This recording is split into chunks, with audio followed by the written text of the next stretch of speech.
আমাদের নবদ্বীপের ঐতিহ্য মা পোড়ামা। মা পোড়ামায়ের আজকে জন্মদিন, তার জন্য দেখো কত সুন্দর করে সারা মন্দির সাজানো হয়েছে। তোমরা দেখতে থাকো, কত ভালো লাগবে দেখবে তোমরা। পুরো মন্দিরটার ভেতরটা কত সুন্দরভাবে সাজানো। সবাই পুজো দিতে আসছে, সকাল থেকে অনেক পুজো হয়েছে এখানে।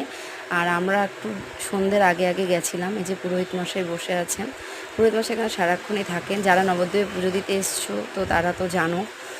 তো ভীষণ ভালো লাগছিল। এই যে একটা কাকিমা পুজো দিতে এসেছিলো, তো ভাবলাম তোমাদের সাথে একটু শেয়ার করি ব্যাপারটা। কত সুন্দর দেখো।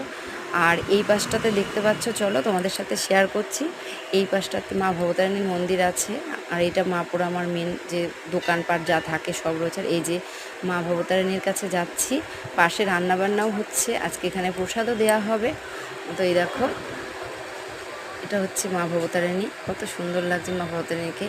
তো মা পোড়ামা, মা ভবতারিণী মা তোমাদের সবাইকে ভালো রাখুক, সুস্থ রাখুক। তো এখানে তাই ভাবলাম একটু ঠাকুরমশাইকে দক্ষিণা দিয়ে যাই, আর একটু ঠাকুরের ফুল আর সিঁদুরের ফোঁটা নিয়ে নিই, একটু প্রণাম করে আসলাম মাকে। ভীষণ মনে শান্তি লাগছিল। তো জয় মা পোড়ামা, তুমি ভালো থেকো, সবাইকেও ভালো রেখো মা।